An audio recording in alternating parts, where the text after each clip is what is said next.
아멘. 자, 오전에 예수님이 진짜 장막이다. 성전 건물 안에 있는 것이 중요한 게 아니라 예수님 장막 안에 들어오는 것이 중요하다. 진짜 장막, 진짜 물, 진짜 빛에 대한 이야기를 들었어요. 그죠? 그래서 하늘에서 비 내리는 것도 중요하지만 진짜 물, 성령의 강을 마시는 것이 우리가 생명의 물을 마시는 것이고, 그것이 하나님의 자녀들이 마땅히 능력 있는 삶을 살기 위해서 진짜 물, 성령의 물을 마셔야 된다.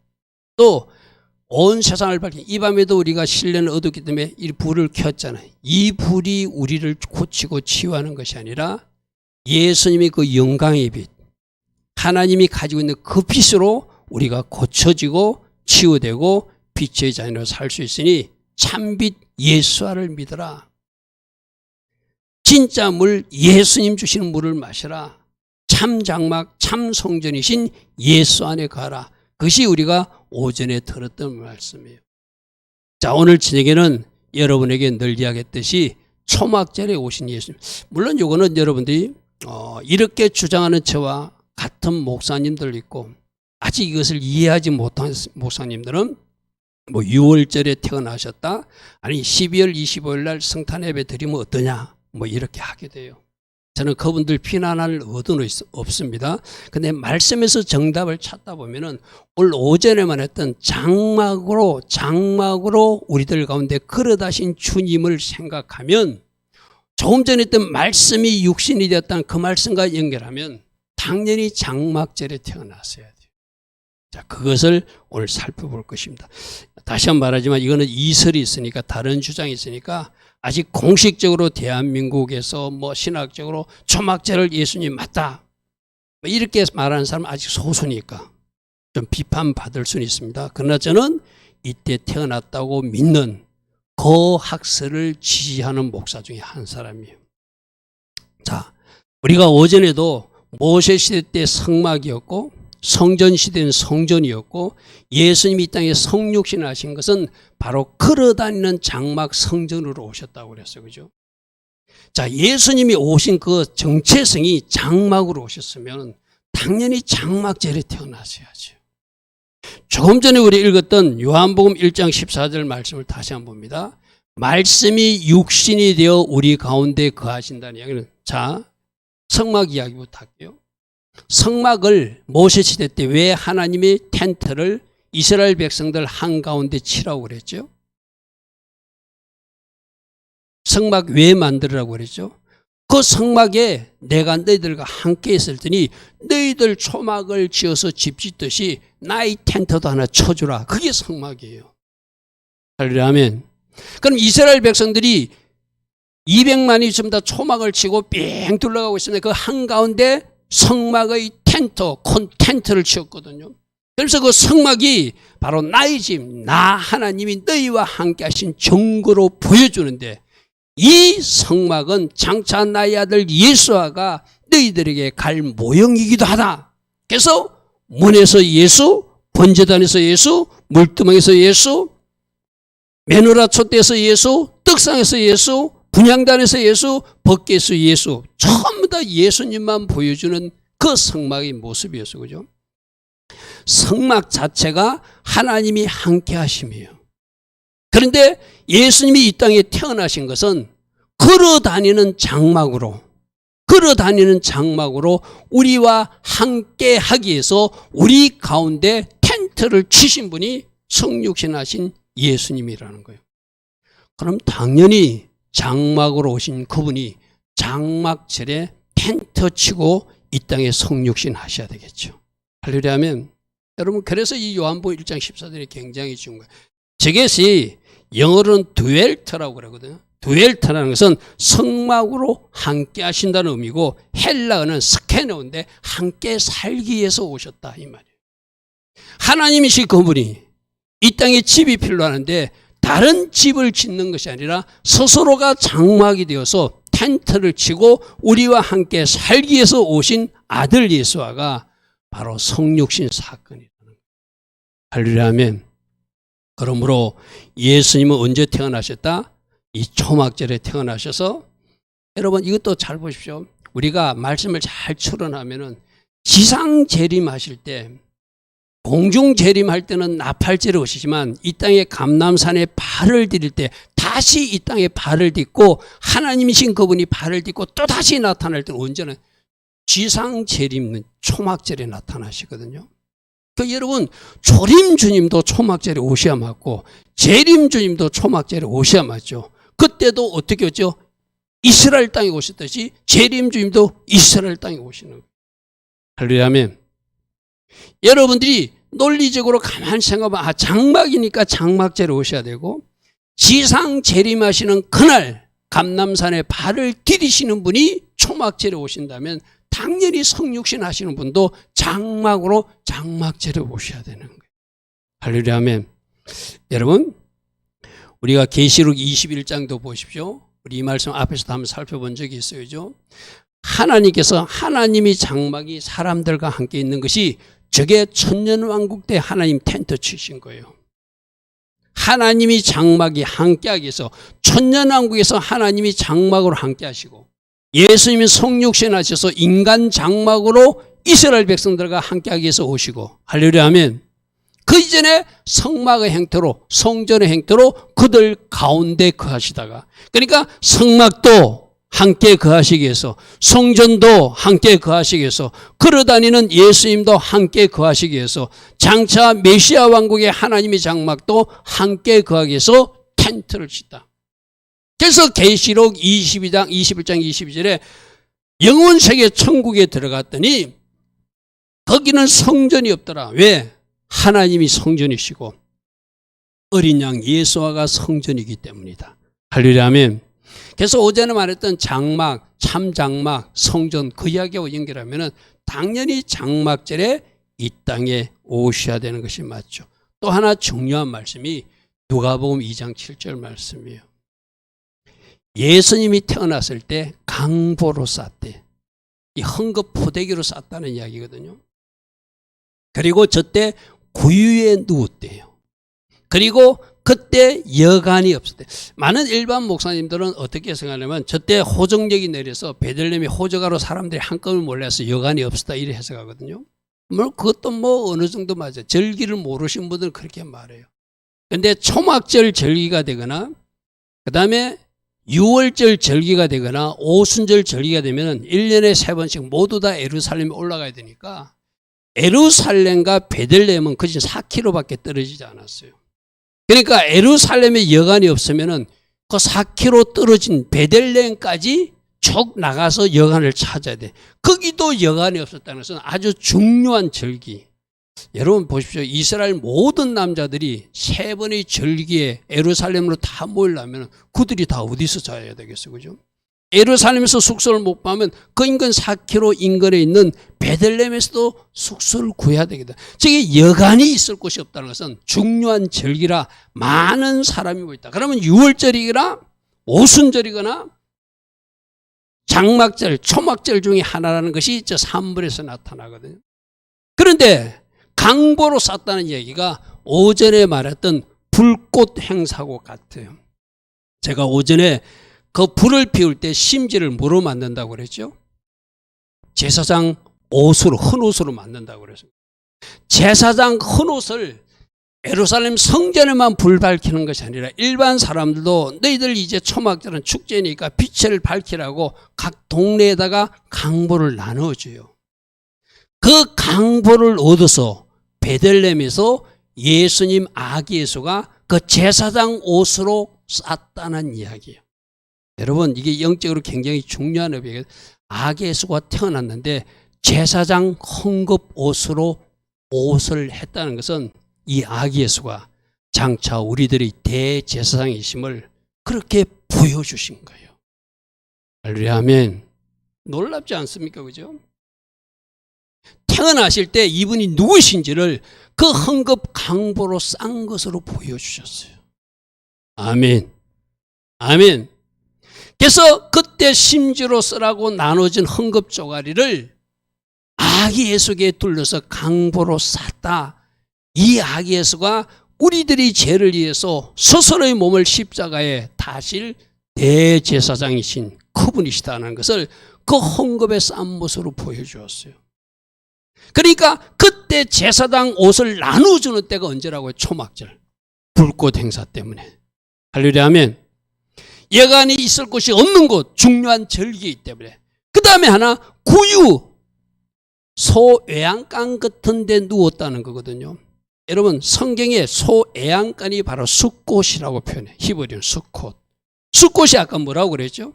숫하가 초막이고 숫꽃은 초막들이라고 그랬어. 그죠? 바로 초막이신 그분이 초막들 사이에 있는 구유에서 태어났다. 그러니까 강보도 초막절, 구유도 초막절, 여간이 없는 것도 중요한 절기 초막절이라는 것을 누가복음 2장 7절에서 다 설명하고 있는 거예요. 할렐루야 아멘. 할렐루야 아멘. 여러분, 성경은 진짜 비밀입니다. 이 비밀을 아시는 분들은 저하고 똑같이 했죠. 예전에 서울에서 사회가 있던 그 갈부르기 목사님도 저하고 똑같이 이것을 말씀하시더라고요. 여러분, 그러니까 예수님이 언제 태어났다고요? 장막절에 태어나셔야 맞다.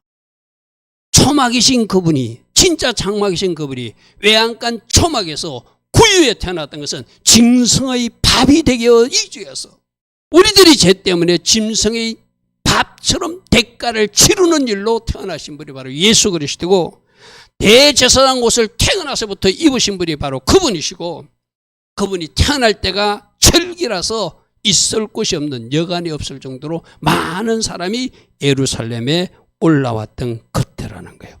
할렐루야 아멘. 할렐루야 아멘. 또 하나 이 말씀은 누가복음 2장 10절을 보면 천사가 이르되 무서워하지 말라, 내가 온 백성에게 미칠 큰 기쁨의 좋은 소식을, 아기 예수가 태어난다는 것은 모든 백성들이 기뻐할 일이라는 거예요. 여러분, 초막절이 어떤 축제라고 했죠?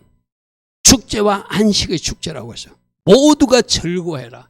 너만 기뻐하지 말고 고아도 가부도 객도 다 즐거워해야 된다. 어떤 영적인 의미가 있기 때문에 모두가 하나님 텐트에 추수되어서 알곡들이 도착한 그 축제니까 최고로 기뻐하고 축제를 벌이는 것이 초막절이라고 그랬어요.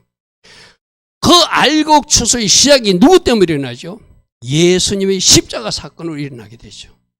그분이 구세주고 그분이 우리 죄 문제를 해결해 주심으로 우리들이 건진받고 구원받아서 천국에 도착하니까 그분이 태어나는 소식은 우리 모두에게 최고의 기쁨의 축제 초막절과 연결된다. 아멘. 그래서 여러분들이 마음을 열면 12월 20일에 성탄절에 같이 있는 사람들은 이런 말씀을 전하면 막 이 머리를 절려절려 흔들고 안 들으려고 그래요. 적어도 12월 25일이 태양신 숭배인 것을 아는 사람들은 거기서는 탈출해야 되잖아요. 그러니까 무엇이 정답인지를 찾는 그 순례를 해야 되거든요. 그러면 껴있는 종들이 외칠 때 누가복음 2장 7절 말씀을 해석할 때, 누가복음 2장 10절의 말씀을 해석할 때, 아, 이렇게 우리에게 최고의 기쁨을 주신 그분이, 장막이신 그분이 장막절에 태어나가지고 태어나자마자 제사장 강보에서 대제사장임을 우리에게 보여주셨고, 바로 숫꽃이신 그분이, 초막이신 그분이 초막 외양간에서 짐승의 밥으로 태어나셨구나. 우리들이 죄 때문에 피를 흘리시는 그분으로 태어나셨구나. 그것을 누가복음 말씀과 연결하면 예수님이 언제 태어나셨다? 그래, 초막절에 오신 주님이라는 거예요. 할렐루야 아멘. 그러므로 12월 25일 아는 것은 맞잖아요. 그러면 그날 우리가 막 세상에서는 안 믿는 사람들도 뭐 크리스마스 하면서 성탄절 하면서 뭐 이상한 세상 놀이와 탈선을 기록하고 있는데, 우리는 정확한 우리 주님이 오신 것을 영적으로 말씀으로 찾아가 보면 장막이신 그분인 장막절에 오셔야 맞다. 할렐루야 아멘. 그렇게 한번 정리하시기 바랍니다. 자, 두 번째는 예수님도 초막절을 철저하게 지키셨다. 이건 오전에도 제가 잠시 언급했던 말씀이에요.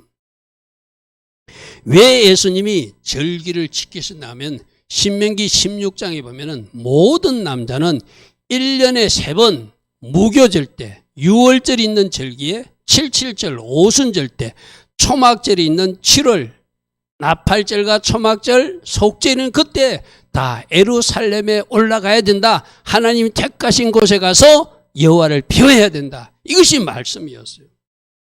그러니까 모든 사람들은 예루살렘, 우리처럼 자기 각지에 부산인 사람 부산서 예배드리고 저 목포인 사람 목포서 예배드리고 서울은 서울 예배드리는 것이 아니라 모든 지방 사람들도 예루살렘 성전에 1년에 3번은 올라가서 이 절기를 지키라고 말했어요. 이 절기를 제정하신 분이 누구다? 예수와 하나님, 성부 하나님과 예수와 성령 하나님께서 창세기 1장 14절에서 절기를 만들어가지고 그것을 공포한 때가 모세시대 때 레기 23장에서 공포했다고 그래서 그죠? 절기를 제정하신 분이니 절기 준수의 모범을 우리에게 스스로 보여주기 위해서도 예수님은 모든 절기마다 여러분 성경을 복음서를 이제 읽을 때 이렇게 한번 읽어보세요. 제가 신학교 가서 학생들에게도 이야기하는데 지금까지 내 생각을 내려놓고 예수님이 성전에 예루살렘 성전에 올라갔을 때를 여러분이 더듬어 한번 계산해 보면 다 절기 때 올라간 것을 발견하게 될 것이다. 6월절은 6월절이니까 올라가고 오순절은 오순절이니까 올라가고 초막절은 초막절이니까 예수님이 예루살렘에 올라가서 가르치시고 병자를 치유하고 복음을 전파한 것이 성전에서 하셨는데 그때가 절기 때마다 그렇게 했다는 거예요. 절기를 지키면서 그 일을 올라가서 뭔가 메시지를 전하고 내신 것이 예수님 사역이거든요. 이 예수님의 절기 준수는 그 부모님들이 잘 지킨 것을 예수님 12살 때 6월절을 지키기 위해서 자기 육신의 부모가 예루살렘 성전에 올라가는 이야기 나오죠. 그죠? 올라갔을 때 어떤 이야기죠? 예수님이 그때 이미 말씀에 대해서 정통하신 분이라 랍비하고 그 제사장들하고 서기관들하고 말씀 토론한다고 자기 육신의 아버지 요셉과 마리아가 다시 갈릴리로 나사렛으로 고향으로 내려가는 줄 모르고 토론하고 있었어요. 아버지 엄마는 한참 내려가다 그때 내려갈 때는 가족 네 사람만 내려가는 게 아니라 그 동네 사람들이 같이 내려가니까 우리 아들 예수도 어느 팀에 있을 것이다 생각하고 쭉 가다 보니까 예수님이 없는 거예요. 그래서 돌아와서 다시 찾았더니 성전에서 선생님들하고 말씀 토론하고 있더라는 거예요.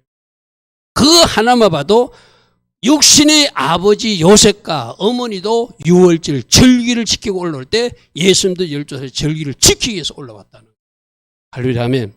그러니까 예수님은 절기를 지키신 분이고 그렇다면 예수님 제자들을 절기를 지키고 사도 바울도 내가 오순절을 지키기 위해서 가급적 빨리 너희들 에베소에 가지 않고 나는 예루살렘에 도착할 것이다. 그게 사도행전에 나오는 기록들이거든. 그죠? 그래서 우리가 오전 말씀에서 한번 확인했죠.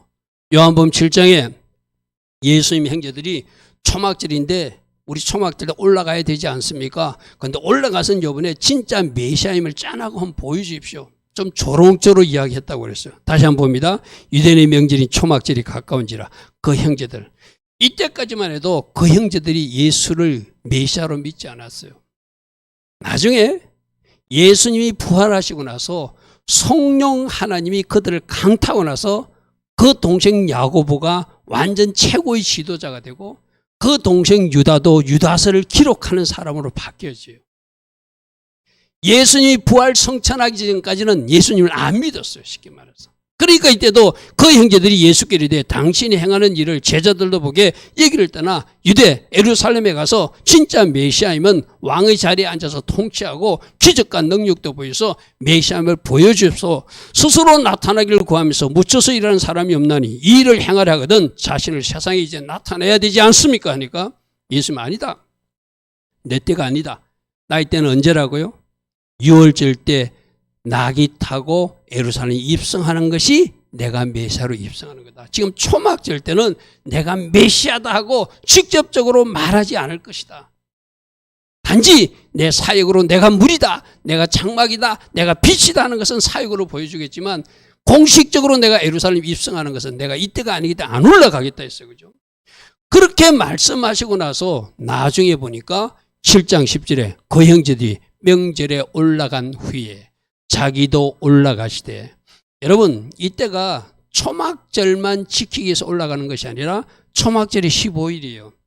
7월 1일이 나팔절이요. 7월 10일이 대속절이요. 그러면 이 세 개의 절기를 다 지키기 위해서 그 전에 6월 달에 올라가기 시작해야 나팔절도 지킬 수 있고 속절도 지킬 수 있고 초막절도 지킬 수 있는 거예요. 무슨 말인지 이해되죠, 그죠? 그러니까 그 형제들도 이제 초막절이 되고 있으니 우리 나팔절부터 속절 지키기 위해서 올라가십시오 하니까 안 올라간다. 먼저 올라가고 나서 적어도 그 다음날은 따라 올라가셔야지 나팔절, 속죄절, 초막절을 지킬 수 있거든요. 올라가셨다는 거예요. 자기도 올라가실 때 나타나지 않고 엄밀하게 조용히 가셨다는 것은 초막절 준수를 하기 위해서 올라가시겠다. 할렐루야 하면. 왜? 여러분 이런 거 있잖아요. 제가 여러분에게 말씀을 가르치는데 말씀 좀 읽읍시다. 내가 가르치면서 내가 말씀 안 읽으면 내가 가짜죠. 내가 여러분 보고 기도합시다 해놓고 내가 새벽 기도도 안 하는 사람 같으면 내가 가짜잖아요. 예수님도 너희들 절기가 나의 구속사의 시간표다 분명히 제자들에게 말씀하시고 가르쳤으면 예수님도 당연히 예수님 당신이 절기를 제정하시는 분으로 말씀을 제정하신 분으로 그대로 살아내야 진짜잖아요. 그죠? 당연히 여러분 생각해 보십시오. 예수님이 말씀해 놓고 예수님이 초막절 안 지키는 모습을 제자들이 보면 그 밑에 지금 제자들이 생겼잖아요. 그죠? 예수님은 우리에게 절기 지켜야 된다고. 왜 예수님은 안 올라가십니까? 나는 하나님이니까 안 해도 돼. 이런데 하지 않잖아요. 여러분에게 내가 이 말씀드렸어요. 우리 예수님은 이 땅에서의 모든 삶이 우리에게 모범을 보여주기 위해서 세례 받으실 필요가 없는 분이 세례 요한 보고 세례를 달라고 그래요.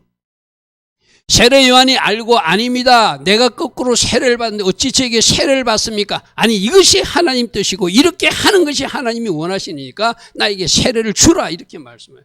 왜 세례를 주라고 하죠? 우리가 해야 될 것을 모범을 보이신 샘플로 살았기 때문에.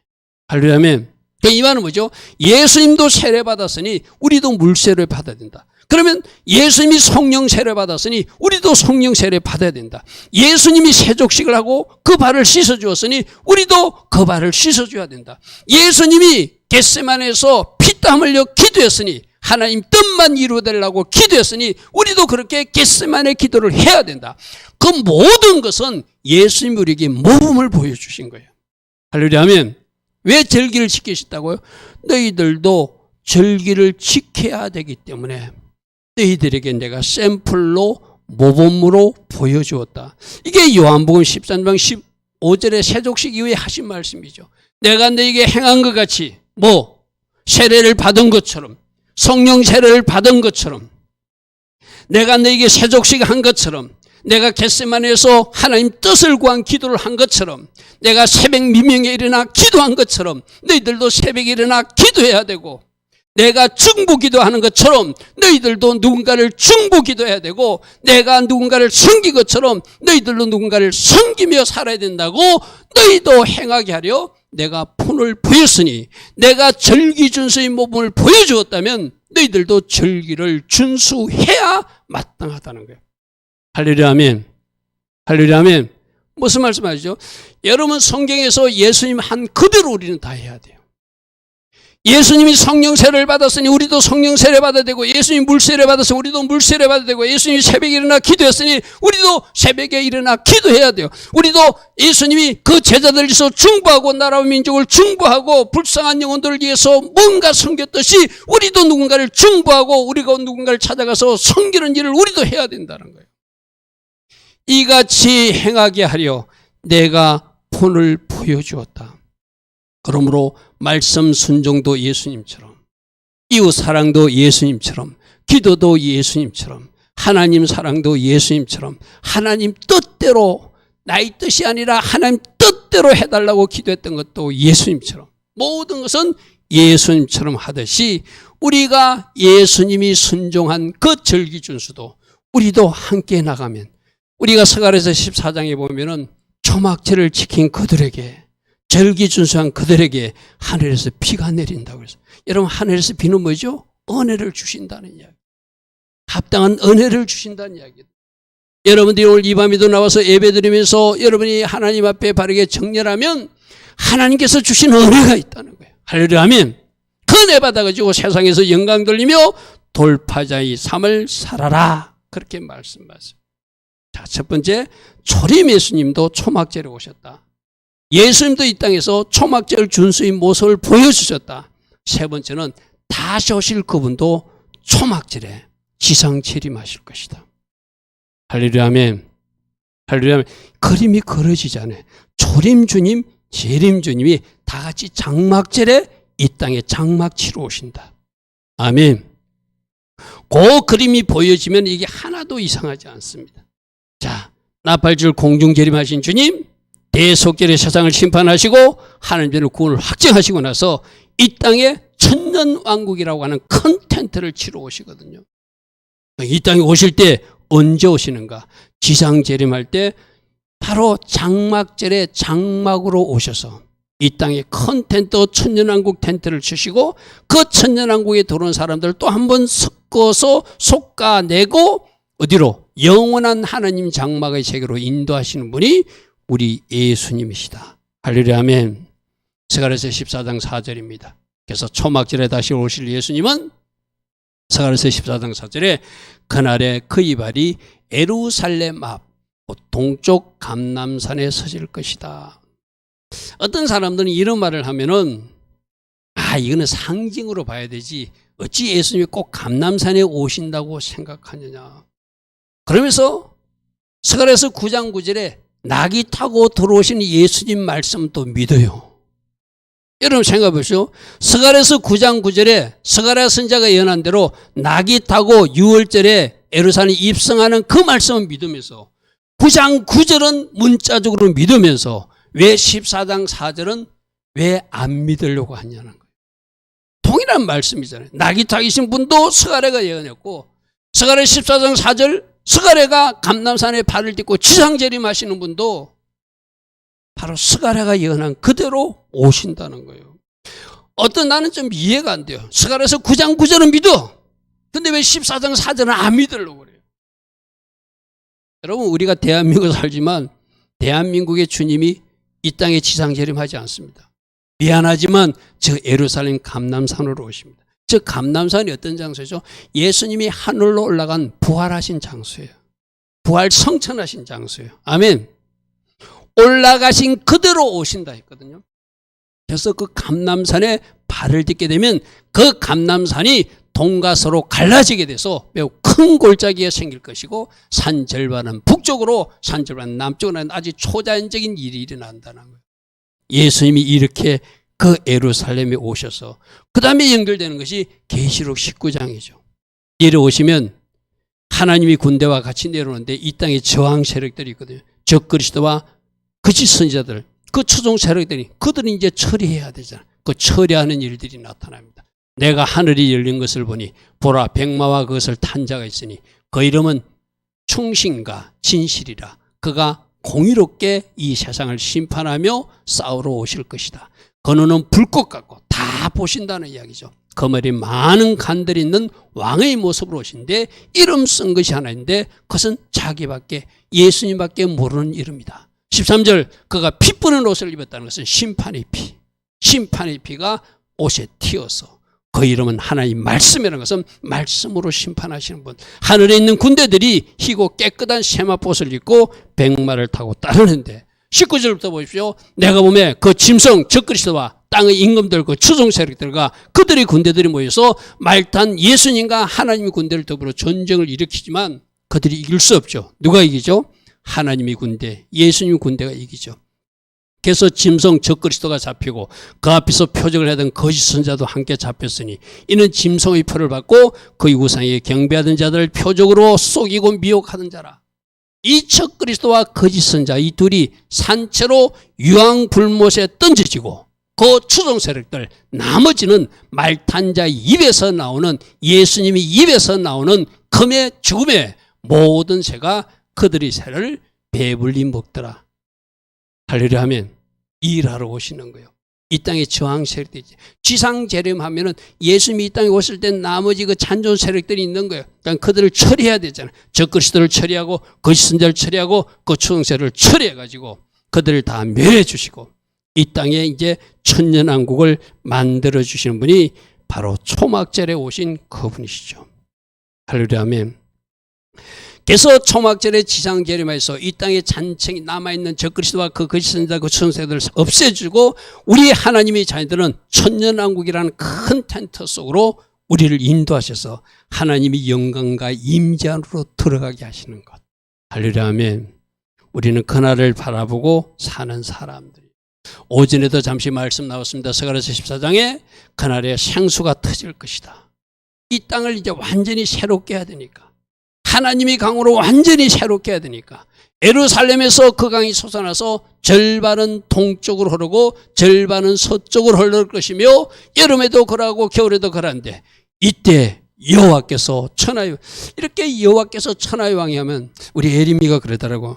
왜 예수님만 우리에게 오시고 하나님은 안 오시냐고. 근데 저 보면 여호와께서 또 오시는 것처럼 돼 있잖아요. 저 여호와가 누구라고요? 요데이 바베이, 예수님 그분이 우리들이 천하의 왕이 되신다. 할렐루야. 여러분 천년왕국 때도 하나님이 이 땅에 오시지는 않습니다. 예수님이 오세요. 그리고 영원세계에 우리가 가도 아마 제가 생각할 때는 하나님은 우리에게 빛으로만 쌓인 채로 멀리 계시지 우리와 같이 우리 앞에 나타나서 얼굴과 얼굴을 대면하는 일은 없을 거예요. 누가?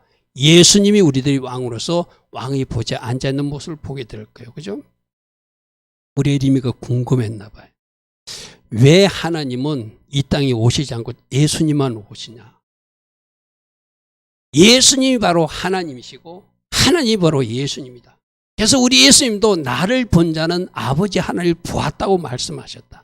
꼭 우리가 성부 하나님을 보아야 하나님을 본 것이 아니라 예수님이 바로 하나님이시기 때문에 저기서 여호와께서 천하의 왕이 되시는 것도 요데이 바베이, 예수님이 우리들이 천하의 왕이 되시고 그날에 여호와께서 홀로 한 분 우리들을 통치하게 될 것이며 그 이름은 홀로 하나일 것이다. 할렐루야 아멘.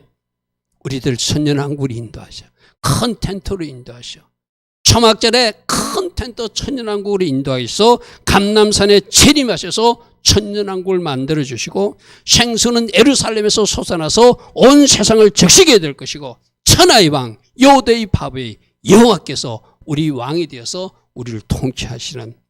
그래서 열국들은 초막절을 지키기 위해서 다 예루살렘으로 올라가는 그런 놀란 날들이 마지막 때에 일어날 일이라는 거예요.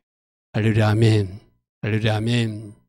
그래서 스가랴서 14장 16절에 예루살렘에 치러왔던 이방 나라 중에 남은 자들이 살아남은 자들이 구원받은 자들이 해마다 예루살렘에 올라와서 그 왕 만군의 여호와께 경배하며 그때도 초막절을 지킬 것이다. 할렐루야 아멘. 할렐루야 아멘. 이런 아름다운 은혜가 우리들에게 예정되어 있다는 것이죠. 자, 초막절에 이 땅에 성육신 하셔서 말씀이 육신이 되어 우리 가운데 장막으로 오신 예수님, 장막에서 태어나셨고 구이에서 태어나셨고 태어나자마자 제사장 옷을 입으셨고 할렐루야 아멘. 그분이 지상 재림하시기 위해서 다시 오신다. 언제? 초막절 절기에 맞춰 오실 것이다. 그리고 예수님도 이 땅에 살아계실 때 우리에게 모범을 보이기 위해서 오순절, 유월절, 초막절을 다 지키신 모범을 보여주셨다. 할렐루야 아멘. 그렇다면 우리도 초막절 절기를 기념하고 이제 우리 8일 성회도 있는데 그때도 하나님 앞에 예배로 영광 돌리면서 우리가 이 땅에서 하나님 말씀대로 살아가면 하늘에서 비를 주시고 그 비 때문에 은혜의 비 때문에 우리 삶에 돌파도 일어나고 하나님께 영광 돌리는 아름다운 일들이 일어날 것이다. 할렐루야 아멘. 이렇게 하실 하나님을 바라보며 오늘도 하나님 기뻐하신 그 길을 여러분이 단단히 결심하고 달려가는 우리 모두 되기를 축복하고 축복합니다. 아멘. 주님 감사합니다. 주님 감사합니다. 주님 감사합니다. 주님 감사합니다. 주님 감사합니다.